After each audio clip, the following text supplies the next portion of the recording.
সাথী বন্ধুরা, ঢাকা বিমানবন্দর। প্রবাসীরা যখন বিমানবন্দরে এসে নামেন, অতীতে শকুন দেখেছেন? শকুন শকুন কাক, কাকে চোখ খুঁজত আর শকুনে তার সর্বাংশ খেত, আর কুকুর পাহারা থাকতো, ওদেরকে তাড়াতো। অতীব দুঃখের সঙ্গে বলতে হয়, বিমানবন্দর থেকে শকুনগুলোকে নির্মমভাবে হত্যাযজ্ঞ শুরু করুন ওদের। এরা মানুষের জাত না। একটা ছেলে প্রবাসী জীবনযাপন করে সে কত ব্যথা নিয়ে ওই দেশে কাজ করে এই দেশের মানুষের কল্যাণের জন্য, আর এই শালার বাচ্চারা কি করতে শুরু করেছে। এগুলো দৃশ্যগুলি দেখে মর্মাহত হতে হয়। আমার ঘরেও দুই একটি আছে এমন। তাই এই ব্যথা সমগ্র জাতির কাছে আমার আকুল অভিনন্দন সহ অনুরোধ, সকলে আপনারা ভিডিওতে এই বাঞ্চতের বাচ্চাগুলাকে দেশ থেকে তাড়াবার কৌশল অবলম্বন করুন এবং যথাযোগ্যভাবে ডক্টর ইউনূস সাহেব এগুলোকে বহিষ্কার করার চেষ্টা করুন। নইলে বিমানবন্দর বন্ধই থাক, তবু এই শয়তানগুলো এখানে না থাকতে পারে।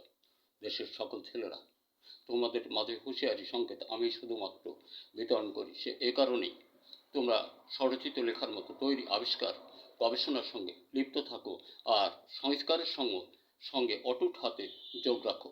এই জাতিকে উন্নতশীল রাখার জন্য সমস্ত দিকে ইজ্জত সম্মান মান ক্ষুণ্ণ না হয় এদিকে তড়িৎ গতিতে রাখার জন্য একমাত্র ডক্টর ইউনূস সাহেব, আর কারো বাবারও ক্ষমতা নেই।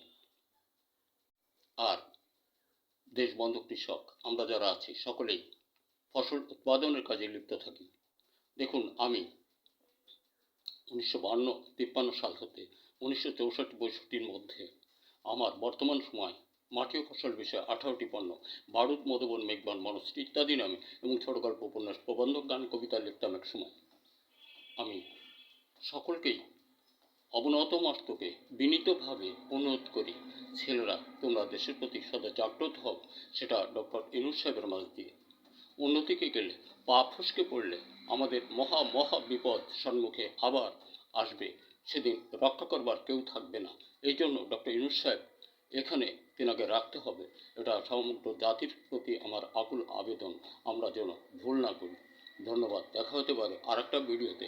তবে এই বিমানবন্দর থেকে শকুনের বাচ্চা শকুনদেরকে উৎখাত করতেই হবে, যে কোনো মূল্যে হোক, যত জীবনের বিনিময়ে হোক, ওদেরকে বুঝিয়ে দিতে হবে একজন মানুষ বেকার থাকলে তাকে কি করতে হয়।